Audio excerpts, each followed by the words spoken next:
Seja muito bem-vindo à nossa segunda aula. E nesta aula nós iremos tratar das modalidades de licitação. Então, sem mais delongas, deixa eu já publicar aqui para vocês, já compartilhar o slide. Segunda aula na tela. E as primeiras modalidades que nós iremos falar é de pregão e concorrência. Então vamos lá, vamos entender isso daqui. Então nós tínhamos lá no artigo 22 as modalidades da 8666, tá? Então quais eram essas modalidades? Convite, tomada de preço, concorrência, concurso e leilão, tá? E nós tínhamos depois o pregão da 10.520, nós já falamos isso na aula anterior. E dentro da nova lei, está lá no artigo 28, ele vai dizer o pregão, ele mantém a essência do que nós tínhamos no pregão da 10.520, já vamos entender. A concorrência da nova lei, ela não é igual à concorrência da 8666, tá? Ela bebeu muito na fonte do RDC. O concurso, basicamente, ele foi mantido. O leilão, basicamente, ele foi mantido, o que nós já tínhamos na 8666. E o diálogo competitivo é a novidade, nós falaremos na próxima aula, nossa terceira aula. Ok? O RDC, então, parte do RDC, ele foi revogado, mas parte ainda está mantido, ok? Bom, vamos lá. Lá no artigo 28, no parágrafo primeiro, ele vai falar que, além das modalidades, nós teremos os procedimentos auxiliares. E os procedimentos auxiliares, nós iremos falar um pouquinho sobre eles no finalzinho da aula 3, tá? E ele fala que é vedada a criação de outras modalidades ou a combinação das modalidades. E só a título de curiosidade, lá no artigo 22, lá no parágrafo 8º deste artigo, na 8666, ele falava a mesmíssima coisa, que era vedada a criação ou combinação de modalidades. E veja que foi criada a modalidade de pregão através da Lei 10.520. Né? A gente até brinca que verificaram ali o pregão, acharam interessante, quiseram criar o pregão, perdão, e aí olharam e se depararam com no parágrafo 8º do artigo 22 e falaram, não dá para criar, a gente teria que alterar a lei. E aí verificaram, poxa, vai dar mais trabalho, vamos fazer o seguinte, vamos criar uma outra lei criando outra modalidade. Brilhante ideia. Criaram ali a Lei 10.520, e o mais incrível, que a própria Lei 10.520, ela falava que nos casos omissos aplica-se quem? A 8666. A 866 que, por sua vez, lá no seu parágrafo 8º, artigo 22, diz que não poderia criar outras modalidades. Brasil. Bom, nada me espanta se no futuro forem criadas outras modalidades para a 1433, em que pese, do meu ponto de vista, não faça muito sentido, porque as modalidades dentro da nova lei, na verdade, elas são um Lego que nós iremos montar, vocês vão entender isso no decorrer da aula de hoje. Então vamos começar com a concorrência e com o pregão. E veja, lá no artigo 29 ele vai dizer o seguinte, ó, concorrência e pregão seguem o rito procedimental comum a que se trata o artigo 17º. Já já nós iremos abordar o artigo 17º. E ele vai dizer, adota-se pregão sempre que o objeto possuir padrão de desempenho e qualidade que possam ser objetivamente definidos pelo edital, por meio de especificações usuais de mercado. Tá, mas isso fica um pouquinho vago, né? Ele fala, sempre que o objeto possuir padrão de qualidade e desempenho que possam ser definido objetivamente pelo edital. Ok, então ele diz que bens e serviços comuns, essa é a essência, tá?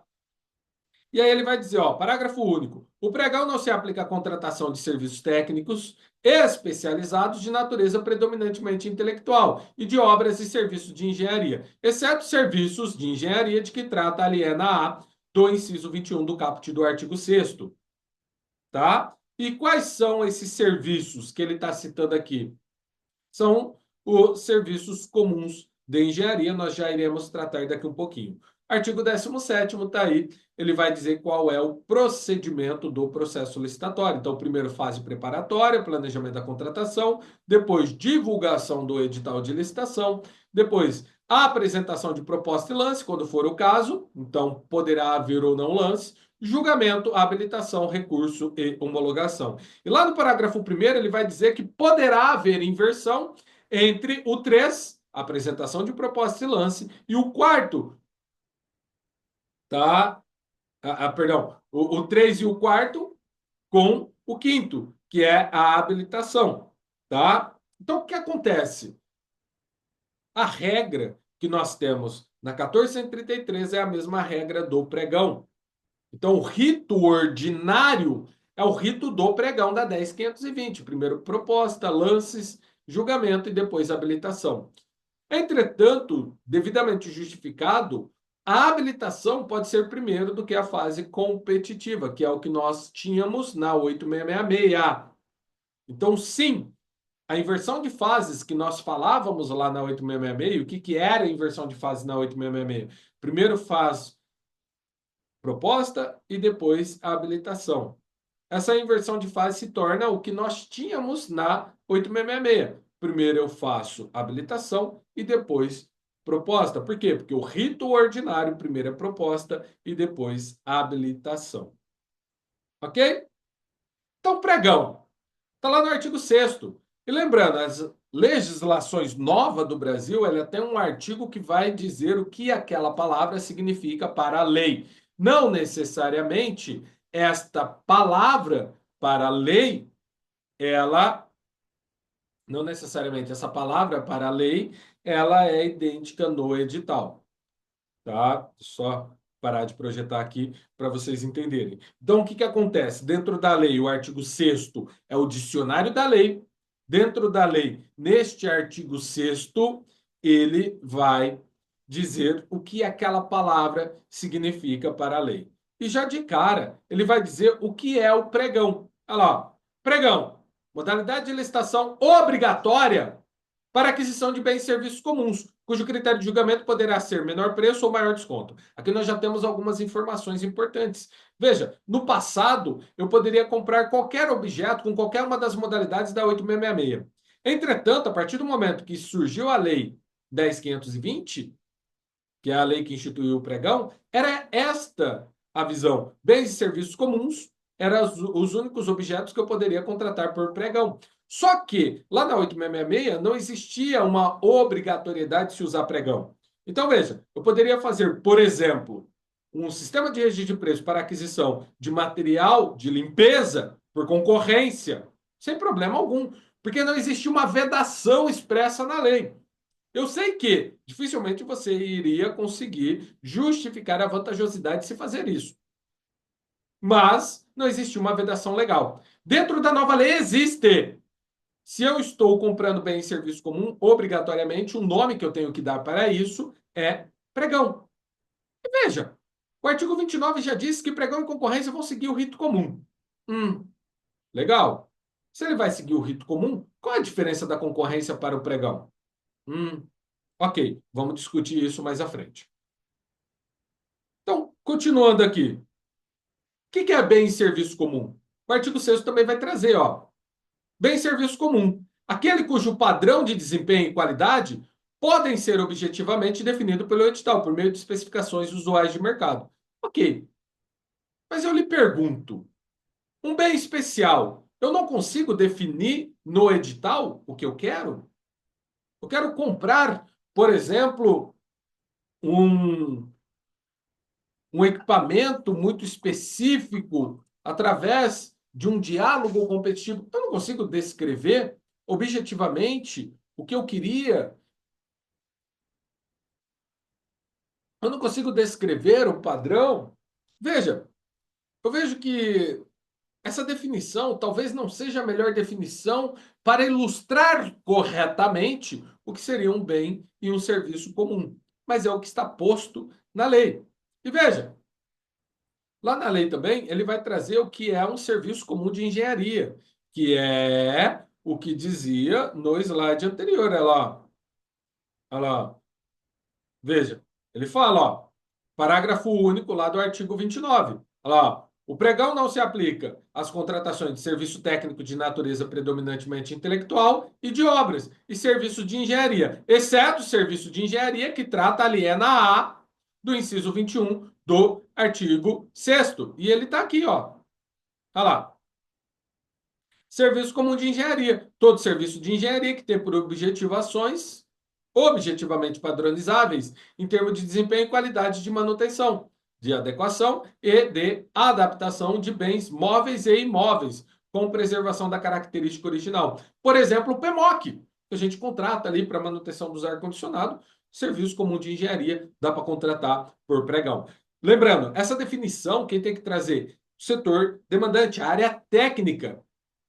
Eles é quem tem o conhecimento técnico lá no planejamento da contratação para dizer se isso é um serviço comum de engenharia ou se é um serviço especial de engenharia. Estou em dúvida. Coloca o nome concorrência, faz por concorrência, você não terá problemas.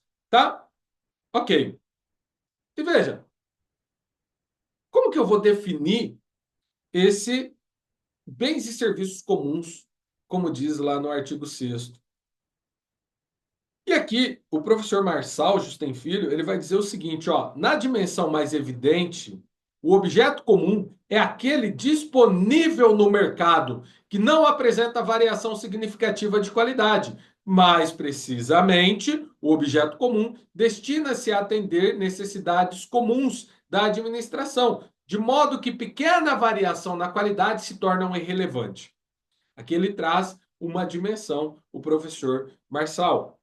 Mas também tem essa definição do professor Niebuhr, que eu adoro, eu até acho que é mais explícito o entendimento que o professor Niebuhr traz. Ó, para o professor Niebuhr, bens e serviços comuns comportam julgamento centrado unicamente no preço, sendo irrelevante para a administração as pequenas variações existentes entre os produtos ou serviços. Então veja, aqui pode ter variações, mas essas variações, elas são irrelevantes. E ele ainda traz um exemplo, ó.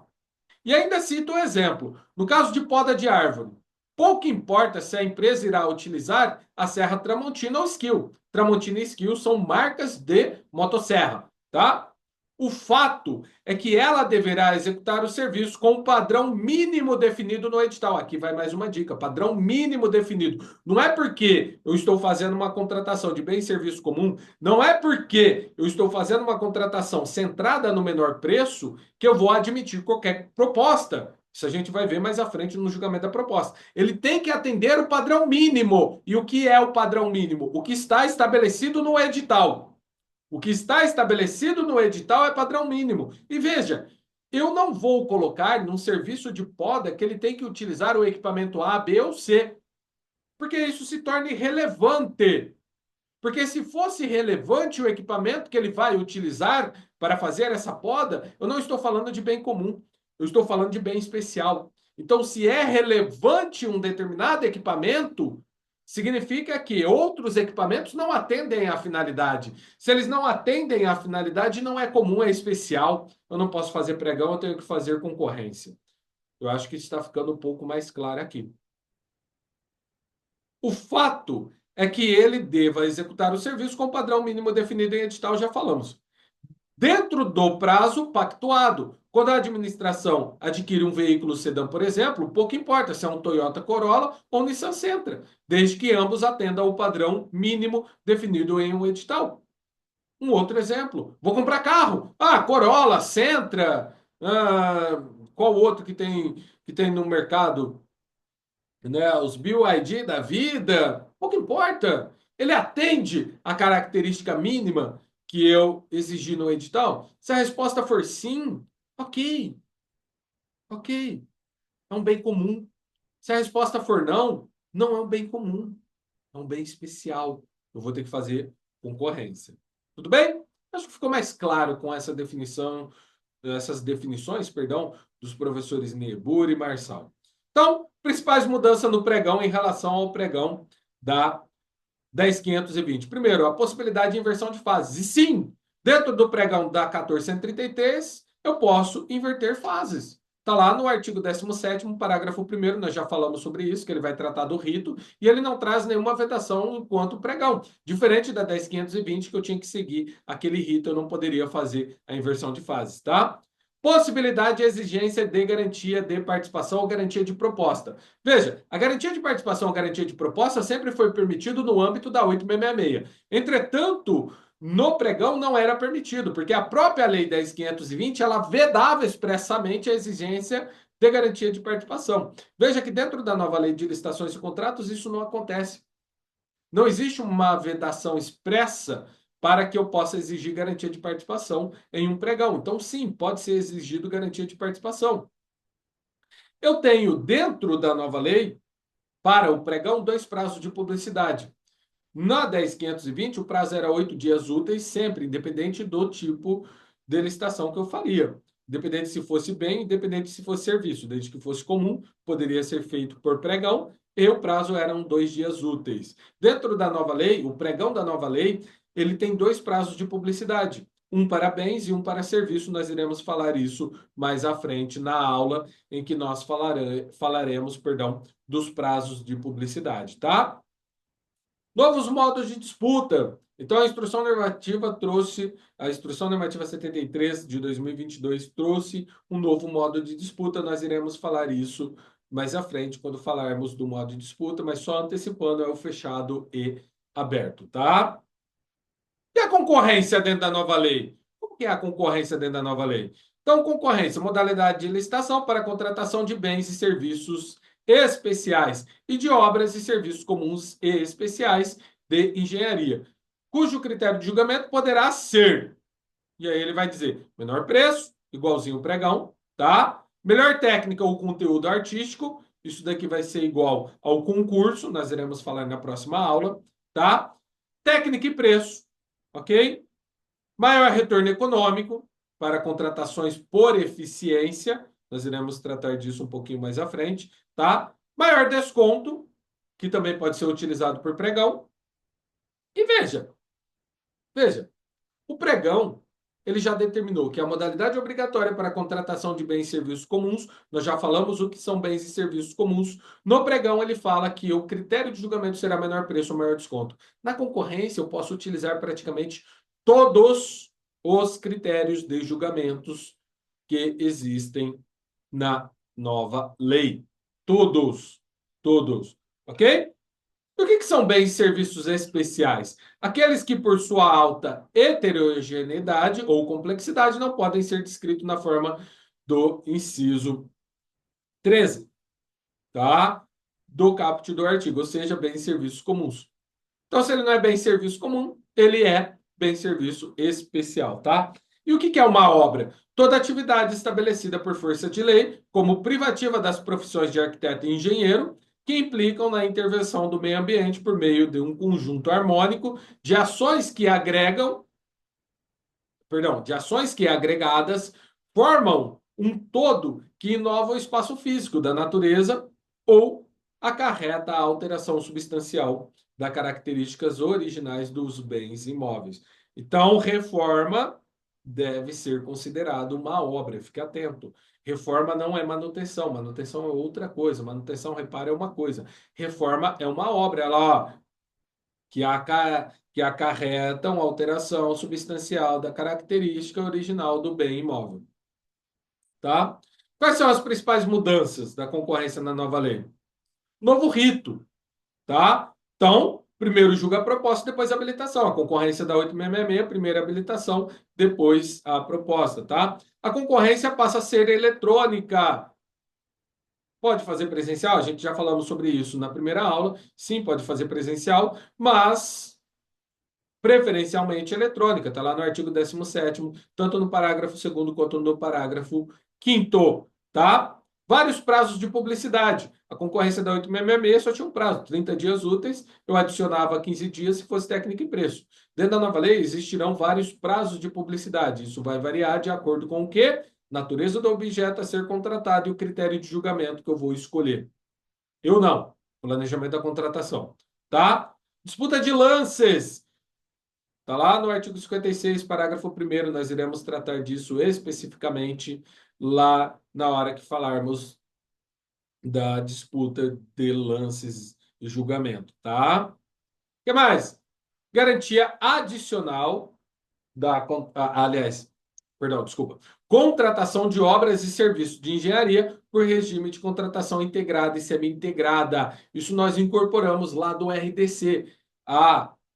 A 8666 ela não trazia esta modelagem, tá? Contratos por eficiência, que é o maior retorno econômico, também está previsto dentro da concorrência da nova lei. E só para ilustrar aqui, já antecipando, o contrato por eficiência é aqueles contratos para redução de despesa corrente. E o que são despesa corrente? Energia elétrica, luz, água, enfim. E como que nós fazíamos no passado? Um órgão público que queria reduzir, por exemplo, o consumo de energia elétrica, o que ele fazia? Ele tinha que contratar uma empresa ou elaborar por conta própria um projeto e depois contratar uma outra empresa para executar esse projeto, para somente ao final ele constatar se houve ou não economia. E veja, eu não precisa ser nenhum gênio para dizer que há um risco muito grande de eu gastar dinheiro para contratar um projeto, de eu gastar dinheiro para contratar uma empresa para fazer essa adequação baseado nesse projeto e no final não chegar na economia necessária. E nestes casos, os órgãos de controle vão te questionar. A contratação por eficiência, eu tiro todo esse ônus das minhas costas enquanto agente público, né? E jogo isso nas costas do fornecedor. E o fornecedor vai me apresentar um plano de trabalho que vai trazer esta redução e ele vai me apresentar um plano de remuneração que varia entre 10 anos, podendo chegar até 35 anos, se há ou não investimento. Então, toda a responsabilidade fica a cargo do fornecedor. Nós iremos aprofundar quando falarmos do critério de julgamento, ok? Bom, deu para perceber que concorrência e pregão são muito próximos, né? Deu para entender que concorrência e pregão seguem um rito comum conforme o artigo 29. Deu para entender que concorrência abarca todos os critérios de julgamento. E aí fica um questionamento: será que é necessário realmente o pregão?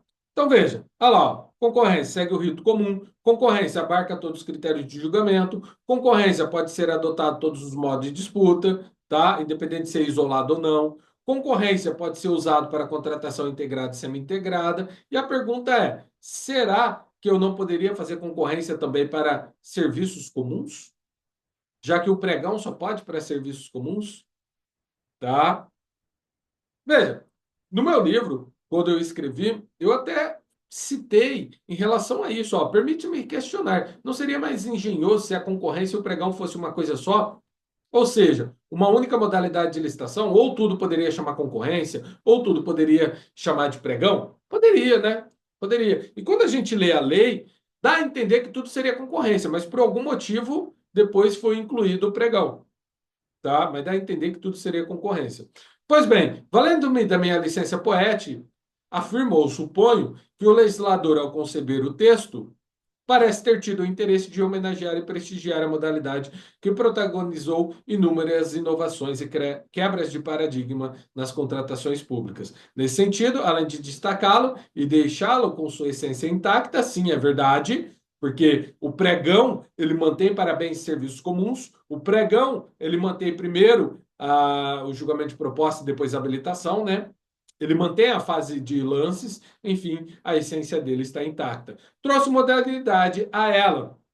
Sim, trouxe modernidade. Os novos modos de disputa, muito embora a Instrução Normativa 73 ela traga os modos de disputa praticamente idênticos ao que nós tínhamos no Decreto 10024, mas sim, trouxe uma modernidade, uma leveza ao pregão, algo que na prática já fazíamos, né, por força do Decreto 10024, mas fato é que nós temos pregão e agora ele é obrigatório para bens e serviços comuns. Nós temos a concorrência para os demais casos e, em casos muito especiais, nós teremos o diálogo competitivo, que será o tema da nossa próxima aula. Então é isso, pessoal. Até a próxima aula. Um grande abraço e até mais.